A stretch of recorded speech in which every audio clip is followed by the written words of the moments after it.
Myth and media and see how they can be improved. I'm your host, Scott Paladin, and with me as always is the parsley, sage, and rosemary to my thyme, Zach Jaquays. What are we talking about today, Zach? This week we're talking about the Fylgja. Yes, so the Fylgja. Fylgja are a Norse myth. We don't have just a ton of information about them. At least when I say this, the information we do have on them has some fairly large error bars on it. So there's a bunch of different contradicting ideas here, but the general idea is that the word Fylgja originally comes from a word that means to accompany.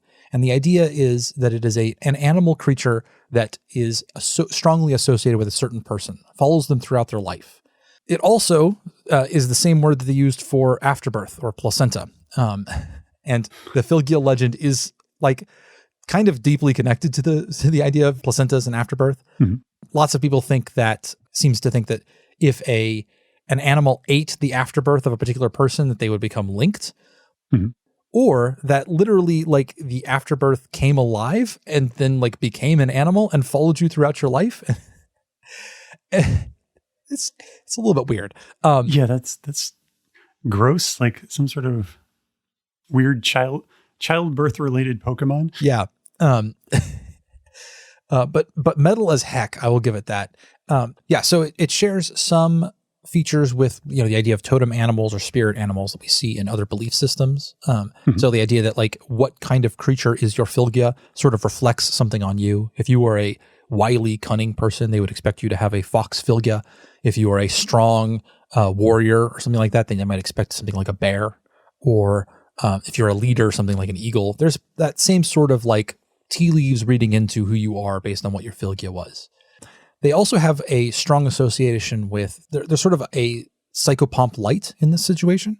They're an omen creature for lots of people are expected to see their own Fylgja right before their death, or for someone else to see their Fylgja right before their death. They can be a portent in that way. So the Fylgja, are they typically just not seen all the time? I was kind of picturing this thing sort of just tags along with you at all times kind of thing. Yes, this is a contradictory kind of idea. There are different camps with different versions. It's all kind of a mishmash, as lots of big error bars on anything you hear from Norse mythology. Accurate information that we have very little of from primary sources, things like the sagas. And then there's this huge selection of things that people have kind of just made up about Norse mythology. And that people are just sort of trying to retroactively reconstruct it and create ideas. And so the Fylgja is one of those ideas that we have a little bit of good information on, and then a lot of people are just sort of tacking on top of that as well. So it's perfectly acceptable to me that this be all kind of contradictory, mismashy kind of, we can pull whatever we want from. That'll be great. Yeah, sure. So we're gonna stick with this placental thing because I think it's the neatest twist on the idea of the spirit animal that I've seen. Yeah. I particularly like the idea that it is, I don't know, I could go either way, but I particularly like the idea that it is the placenta that comes up. It just turns into an animal and follows you around for the rest of your life. That is exactly my kind of weird. There is also some interesting aspects you could do if it was, the animal that eats the afterbirth becomes connected to you, means that could be exploited in a way. You could specifically get yourself an eagle and feed it the placenta in order to have your child have this as their Fylgja. But I think I'm more on the idea of the placenta coming alive and becoming your Fylgja, your follower. It's weird. It's weird, and it's an interesting twist. There's some cultures where eating the placental afterbirth and whatnot is a ritual, and I'm wondering if that's viewed as completely destructive. Yeah. So, what if this is one of those things where, if in the world that we're talking about, if this is a true thing, that's in the world, that different cultures treat them differently, where in one culture, you're expected to let the Fylgja develop on its own and become the creature that it's meant to be. And then maybe in another part of the world, again, eating it, preparing it in a ritual way, and then either a close relative or maybe the whole community partakes or something like that. Instead that builds a communal connection, an actual like superpower style connection between them. Like, oh, that's cool. The ability to like, because it connects you, like for example, if you eat the placenta of the person at their birth, then you can always hear their words when they want you to hear them. Like it can't go the other way, but like you could always, like they could talk and you could hear it at any time. And so a community that does this over time is going to have like not exactly a hive mind, but like this ability to communicate with one another that is really interesting. Whereas another community that instead lets the placenta develop into a Fylgjia, instead they're all going to have Pokemon, basically. They're all going to have their animals that are their own like close personal friends and servants, like familiars and stuff. And so you have these competing ideas. Yeah, this is an interesting twist on the magic of childbirth. Hey man, proper magic should be gross, okay? Like easy magic is not interesting. Mm-hmm. I'm down with the idea of these creatures being reflective of your personality. Mm-hmm.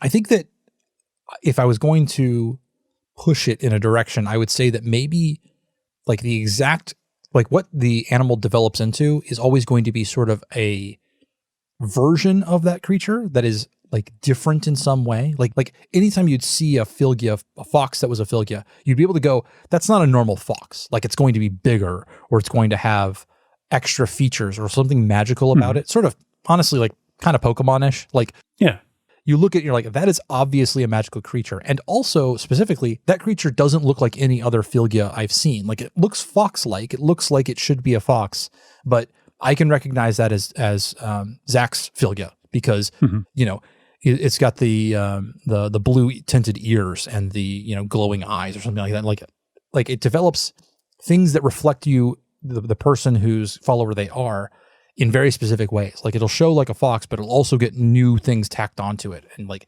further reflecting who you are. Mm-hmm. Yeah, that's a really cool idea. Kind of touches on like that sort of Harry Potter Patronus kind of thing. Yeah, more specifically, it's his dark materials a little bit, where it's you've got the what do they call them, daemons there, where it's like there's an extra part of you that just like is another creature all the time, you know, that just like hangs around and like can change forms until it settles into a certain one. Except this one starts. I like the idea that the development of it takes a long time. Like children take forever to grow up, and so the Fylgjia you also have to like care for, and like I don't know what gross things you have to do to keep it alive, but like it grows over time and then like slowly becomes the thing that it ends up being. Maybe a little bit faster than a human, but like not that like not like a week, you know. It takes years. So kind of playing on that idea of like the placenta being this creature, what happens in like the case of like twins? I think like, do they share a Fylgjia? No. Well, it depends. If you are fraternal twins, then you'll each have your own afterbirth. If you are identical twins, then I believe you will have a single one. Interesting. And so, okay, the way I'd like to go, let's back up, and I want to establish another superpower for yourself and your Fylgjia, which is that in this world, you can always see out of your Fylgjia's eyes. Okay. Just like this is the same sort of like psychic connection that happens in the other community when they like eat the afterbirth. They develop a connection with one another. In this version, that manifests as you can perceive the things that your Fylgjia perceives. And then in the identical twin version, where you've got two people and one Fylgjia, that is shared between all three of them. Okay. Like it establishes a link between all three people, or the two people and the Fylgjia itself all are connected and can like perceive what the other ones perceive and stuff. And so it makes a very, like, twins are a very weird thing in this world because like you could use them as a long distance communication system. Like you could like put one twin in one camp and another twin in another camp and literally just have them like, you could talk into one's eyes and he could repeat the word. They would work as a telephone system. This entangled pair of twins. Yeah. And you could, that's awesome. This could be one of those things, if we want to go full Pokemon also, that like over time you can like develop your Fylgjia and yourself into becoming like a warrior pair, you know? Like imagine a dude riding on the back of a bear and like the two of them are like perfectly in sync with one another. except it's not just a bear. It's like a bear covered with flames or something. Like it's a bear that, is bigger and stronger than normal bear. And like, maybe it can carry its own swords and stuff. I don't know. Like you can go however far you want to push that idea. You could totally make it super metal and awesome. Yeah, that's awesome. So let's talk mortality and the Fylgjia. Is this thing able to die like before its bonded person? There's good options on both sides. Mm-hmm. I kind of love when a magical system can be exploited in unexpected ways. And so the idea that you could have a Fylgjia that can't die means that you could do things with it. You could be more reckless with it and like have it do things that would be dangerous for a human to do, as long as it's willing to do it, or as long as you have enough control over it to do it. And that, I mean, like just talking about like having like riding that bear into battle, like if you know you have to deal with an enemy that has an immortal bear monster that wields swords, like that's going to have an impact on society.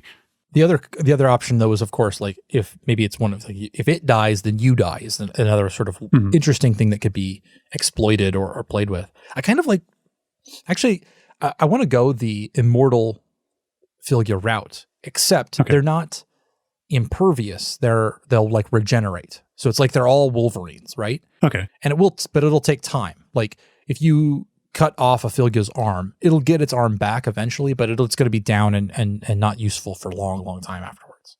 And so maybe in this world, especially between the multiple tribes that develop these Fylgjas as opposed to using the afterbirth in another way, between those tribes, their version of war is that none of the human warriors go into battle. They form ranks and like the Fylgjia all charge. You have this giant battle between all of these huge animals with extra abilities.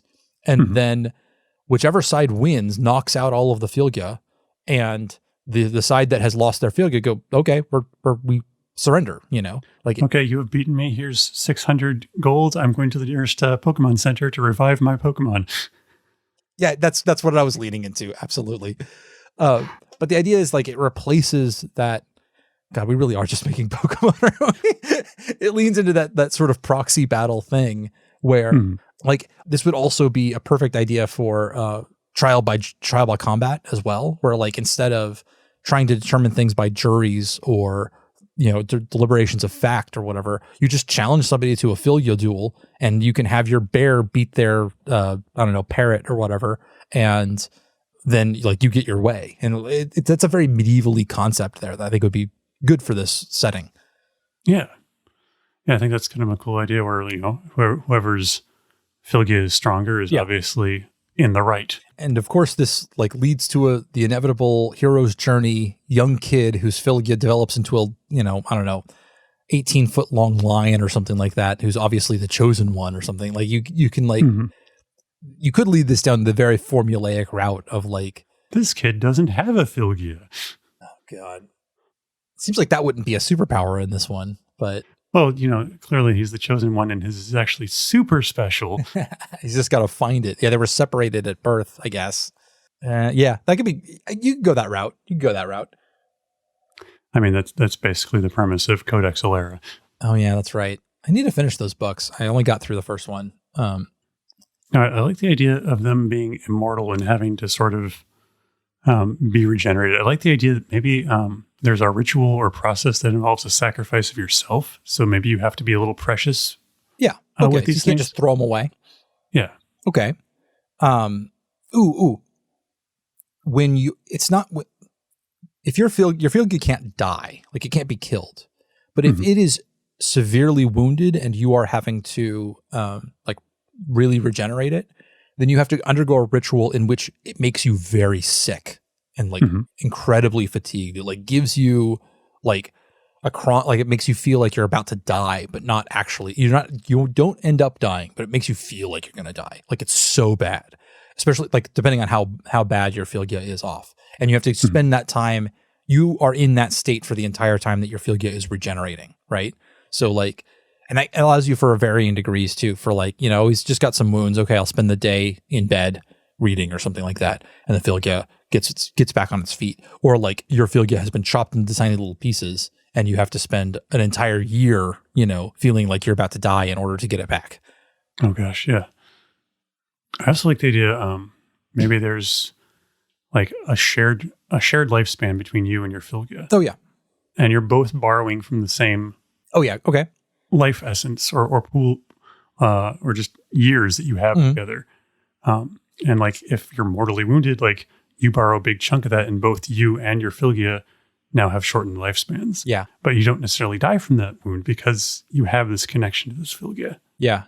I also like the idea that they're physical, but they're not exactly the same sort of flesh and bone as everybody else, like humans. Like, they start off that way, but over time they get more and more ephemeral and like spiritual, like they start to develop features that are less and less normal. And so like you'll get ones that start to turn a little bit transparent or start to glow with ethereal light or become, like they look like they're made of stars or something like that. Like the older you get and the closer to your death they get, the weirder they are, the more like a spirit they are.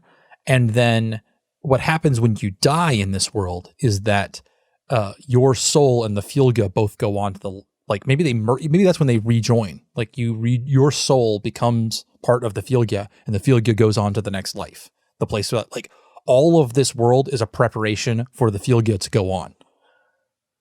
Interesting. So something that my mind kind of latched onto is like this thing sort of over the course of your lifetime changing. Yeah. So it's basically like a physical representation of where you're at in life. When you're born, like it's the afterbirth. Mm-hmm. You're just an amorphous goo at the beginning of your life, right? So that's what that is. So many cultures and mythologies have like your life kind of portrayed as like a thread. Mm-hmm. Whereas like in this case, like instead of being like a thread that can be cut or whatever, like your progression through life is sort of the physical manifestation of this Fylgja. Yeah.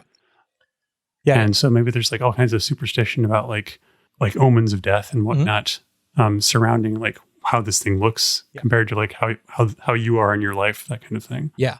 I think people don't stay the same. Like there isn't this is my own personal beliefs, but I don't believe that people have like an innate core to them. Like they're built a little bit by biology, but a lot by their surroundings. Mm-hmm. And so, and you don't stay the same the whole way of your life. Like the guy I was 5 years ago is different than the person I am now. And the person I was, like 20 years ago isn't even recognizable anymore. Like me and the 17-year-old me wouldn't get along at all.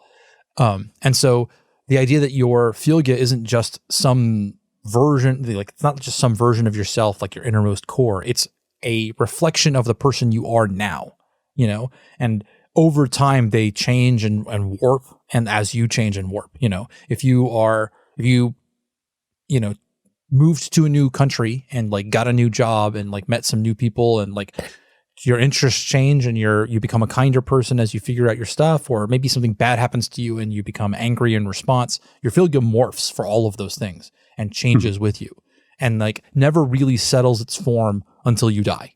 That's the point at which it is done, and it moves on from this world in that final form. That's kind of interesting. I like the idea that that would have a direct influence on the culture because you're seeing like this absolute change in everybody around you. Yeah. And so like maybe like the warning signs about a person, feeling isolated or whatnot are the changes in their Fylgja. And so because of that, like a culture is more tight knit because like they can identify these changes in people as they happen. Yeah, and you can respond to the changes in other people's Fylgja yourself. You can use that as a judgment on them, and it kind of removes a layer of duplicity. Like you really can look at somebody and see sort of the nature of their soul by looking at their Fylgja and go, oh yeah, that thing has big sharp teeth all the time and is growling at me. I think he's probably an angry dude, even though he's being quite nice to me right now. That could be very cool.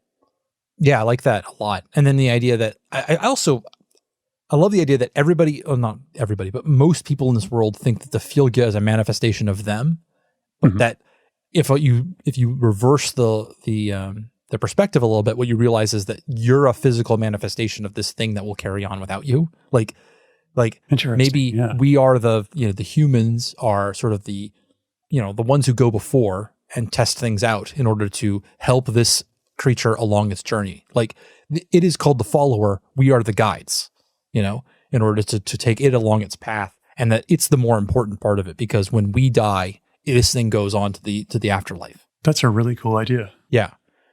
I like that version of and like, if I was writing this as a story, I would leave that sort of vague, exactly what that afterlife is like. Like the more you define it, the less interesting it is to me.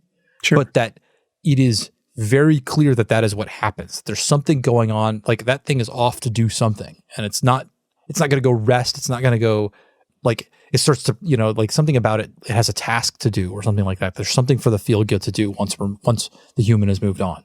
Interesting. I don't know what that would be, but I mean, in fact, if I was writing it, I would be very careful not to define exactly what that was, but that everybody sort of knows that that's the case, or that, that's the theory, that like this thing is for a purpose, and the purpose isn't here really. So we've always talked about like the Fylgja being like a reflection of the person. Is there any interaction between like the person and the Fylgja? Like is the Fylgja influencing the person at all? I mean, you could have it go both ways, or I mean, literally, you could have it go both ways at the same time. Like they really are like the same creature in two bodies, basically. Where like they are, like if you do something to the Fylgja, it affects the person. If the person also affects the Fylgja, you could go literally have it sort of be transmissive back and forth, or maybe it's unclear. Like it's one of those things where you have such a hard time separating cause and effect, that like you're not really sure. Like these two things are highly, highly correlated. You can't figure out which one's causing the other. Maybe this guy became angry because his Fylgja changed, or maybe the Fylgja changed because he became angry. It would be very, very difficult to suss out which one would be the other, which would be true. Okay, yeah. I love the idea of like that kind of split soul. Yeah, that you're talking about. I think that's a really interesting idea, especially like with them being split, like this part basically goes to heaven, and this part is discarded. Yeah. But is ultimately a huge influence on, the important part, quote unquote. Yeah, yeah. Where like the human is a tool that that is used to make the Fylgja what it is, to move on to the next thing. Okay, backing up, what implication does that idea have on the society that like ritually consumes the afterbirth, and like they are literally taking bits of the other person's souls into themselves. And maybe those don't pass on the same way. Maybe they have disrupted that cycle and kept that energy within their community. Interesting. I don't know what that does exactly, but like that's got to have a profound effect on how those people interact with the afterlife. If they do at all. Maybe they have sort of foregone the idea. Like maybe these people think like, you guys got it wrong. Like you are wasting all of this energy, which is going to go off and, do something else when you're dead. Whereas we have like taken that into ourselves, and it remains within us over the course of our lives, and like is going to be a continuous part of our community, because we can make use of it, even though we're not allowing our Fylgjas to go off into the next life and do whatever it is they're meant to do there, but we are instead using that energy here to improve our lives now. Yeah, they're built like we talked before, like their community bond is 100% the most important part to them. And maybe it's one of those things where like we were talking about, you have to sacrifice in order to repair your Fylgja if they become damaged. Well, that kind of could work in reverse for the community. Old people who ritually consume the afterbirth, like regain some life energy from that. Like they are literally taking in that energy that would have been developed into a Fylgja, and it's extending their life. It's making them healthier. And so like the members of that community may live longer and have, longer lives that are less full of disease, and certainly aren't going to be shortened prematurely by, like having to sacrifice years to keep their Fylgja running. And they have a longer, easier time in this world, but they do not get to pass on to the next. It might be interesting, like, if now they have, like, I had mentioned kind of before, talking about, like, sort of like a shared lifespan kind of thing, but, like, if that's split, like, between the community as a whole, like, maybe, like, at some point something happens and the entire community just dies as one. Yeah. Like a either that energy becomes disrupted, or like enough of them are killed at a single time that like there just isn't enough energy to go around, and the rest of them sort of, they had all been like, between them had always been this like shared swirling pool of life energies, you know, where maybe even to the point where like if one of them becomes injured, everybody else feels the flu for a day, but this one person, like their hand grows back in the same day. Like it could manifest as a superpower, really. But then like they go to battle with the people who have Fylgjas, and the Fylgja people just ravage them, like kill off a huge chunk of them all at once, because they're using immortal, like undamageable creatures, and they can be they have a bear that breathes fire and has swords, you know, so like way more martially capable or something like that.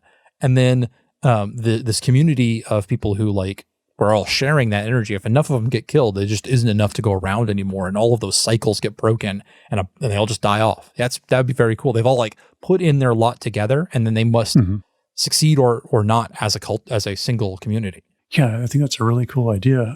I love the idea that like this community would be so insular. And they'd be hugely mistrusted by all the Fylgja people too, because like not only are they weird and just like they throw away what they think, they kill and consume what the Fylgja people think is a soul, but also I can't know anything about you because I can't see your essence the way I can with all of my other companions. And so like I have no idea. You could lie to me and I wouldn't be able to verify it, and therefore I cannot trust you at all. Like there would be this huge division between the two of them. I wonder if there's any other ways to like run with this or use with this. We've got like the Pokemon version, and we've got the communal version, but what other ways would this be potentially used? Or so if left to its own devices, or like maybe fed, taken care of, I guess, like you nurture it, it becomes its own creature. If the community consumes it, then it becomes like it brings that person into sort of a shared experience and brings them into like I said, a swirling life energy of this huge community. Maybe there's a group of people who like, I don't know exactly how you would do this, but maybe like you like feed it to the child itself, like you merge the two entities into a single one. So these they're all still individuals, but they are not split between two bodies like the way the Fylgja people do. They are both the one who guides and the one who follows. And maybe those people are like, maybe they are like a Fylgja themselves. They are like their own system. Instead of having a separate body, they change and develop physically over time the same way the Fylgja do, you know, like they take on animalistic features, or they take on spirit features, you know, where they grow horns or wings or claws, you know, depending on their nature. Could also be something with maybe it's just kept like strictly within the family, so that you have like a clan, like lineages and clans that are all close knit. But so I like that idea, paired with the idea that that community, those clans, have all figured out how you raise kids in a way that they turn out a certain way. So like, you know, you keep everything within the clan, and like, because it's concentrated in that way, they take on some of the changes, and you get these like people who like actually become bigger, or actually gain, like I said, like maybe horns or claws or something like that. They gain superpowers based off of the shared ideals of that community. Like they are all supposed to be warriors, and so they gain warrior features. Or maybe maybe there's sort of like this idea of like going with the like maybe like the matrilineal side of things, where, you know, we've always consumed it, but like maybe like the most recent one is always allowed to keep their Fylgja up until like they give birth to their children or whatever. Okay. And so it's sort of like a progressive system of like just making this one Fylgja for your like representative of your family. Interesting. Okay. So I don't know what they do with the previous Fylgja, if it becomes sacrificed at some point, or like when maybe they feed the new afterbirth to the previous Fylgja. Oh, there you go. Yeah. And therefore that Fylgja becomes a single Fylgja for the whole community, and becomes like, it grows bigger, and like it's got that shared connection with everybody. And so therefore like becomes their local god. instead of having everybody have their own little Fylgja, they've got this one that is developing over time. And because you're constantly renewing it with the life forces of new children, it stays. It never moves on to the next world. Yeah. Cool. Interesting. Yeah, I think that's a cool idea. Yeah, yeah. And you could have this like community who all are protected by a single giant monster, with like the old gods of the Princess Mononoke. You've got these like these huge animals that like have, godlike features and stuff, and have huge access to huge amounts of power themselves, but they don't serve any one particular individual more than the others. That rocks. I like that a lot. Yeah. You could, you could really, depending on how you treat this power, this life force, because that's what we've sort of said, is that like this afterbirth is like is a font of power in a way, and it's how you treat that power. You could go, you could probably go various different ways with it. Like, there's probably somebody out there who's learned how to corrupt it, and like you take the afterbirth and you like biocraft it, like you can like make a weapon out of it, and like you have a living sword that like has superpowers. That'd be really cool. Or like a suit of armor or something like that made from the. Yeah, like what we've done is less make a monster and more make a magic system. Oh yeah, well, like that's spoiler alert for everybody listening. We've done that before. Like sometimes we start with a single animal and then like go off into just weird ass crap. Which is honestly great. That's what I like. Yeah, but I love the idea of like, we talk about like weapons and armor, but like if like a society was focused more on construction or something, like like everybody like crafts this thing into a single brick that goes into their central temple or something like that, and over time it grows and changes and becomes this sort of fantastic place that doesn't follow normal physical laws.